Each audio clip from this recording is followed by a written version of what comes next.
and good day. My name is Jürgen Steinmetz from eTurboNews, and this is a breaking news update. For more news updates and shows, please go to youtube.com/travel news group. youtube.com/travel news group. Here's our update. Global air travel is set to recover 65% in third quarter of 2022. A new report, produced for the World Travel Market, WTM, reveals that in the third quarter of the year, July, August and September, global air travel is set to reach 65% of where it was before the pandemic in 2019. However, the revival is patchy, with some parts of the world doing much better than others and some types of travel, particularly beach holidays, being much more popular than urban city visits and sightseeing. The region of the world that is on course to recover most strongly is Africa and the Middle East. Its arrivals in Q3 are expected to reach 83% of 2019 levels.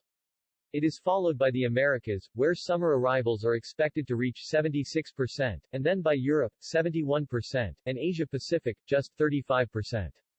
The current preference for beach holidays is well illustrated by a comparison of the top 10 beach and urban destinations in Europe, ranked by Q3 flight bookings compared to 2019.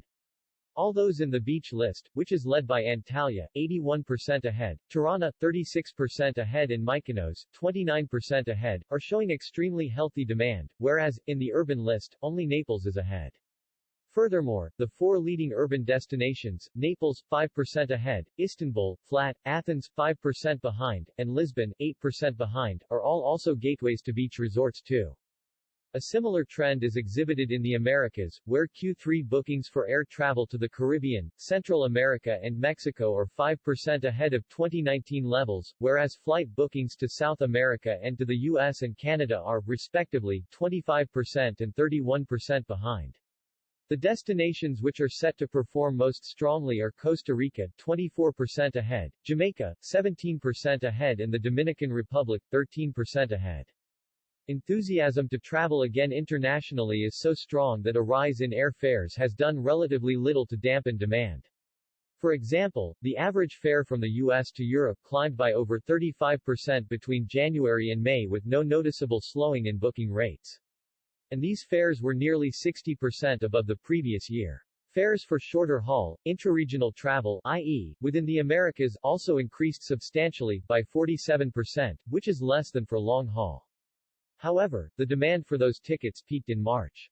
Helpfully for the travel industry and for many destinations, American travelers are planning to stay longer and spend more than they did in 2019 but not as much as they did during the pandemic. The average planned length of stay in Q3 is 12 days, up from 11 days in 2019. Last year, it was 16 days, but fewer people, with a more affluent profile, were traveling then.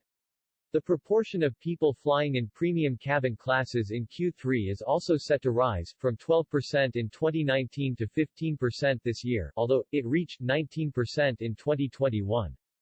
The relatively promising outlook for summer travel to Africa and the Middle East is due to a combination of factors. Several Middle Eastern airports act as hubs for travel between Asia-Pacific and Europe, which has led to the Middle East benefiting from the revival of intercontinental travel, particularly driven by people returning to Asian countries to visit friends and relatives. The closure of Russian airspace has also contributed to the uplift in hub traffic. Cairo, 23% ahead, has increased connectivity to European markets. Nigeria, 14% ahead, Ghana, 8% ahead, and Ivory Coast, 1% ahead, with large diasporas in Europe and the US, are seeing expats return to visit friends and family. Tanzania, 3% ahead, Cape Verde, flat and the Seychelles, just 2% behind, are successfully attracting long-haul visitors from Europe. Travel to and within the Asia-Pacific region is recovering more slowly, owing to stiffer COVID-19 travel restrictions remaining in force for longer. With 2022 seeing travel restrictions lifted, connectivity re-established, and consumer confidence regained, demand for international travel is on the rise once more, marking a departure from the domestic travel trend that dominated in recent years. In Q3 this year, holidaymakers are relatively much keener to leave the pandemic behind with a relaxing break on the beach than they are to consume culture, cities, and sightseeing.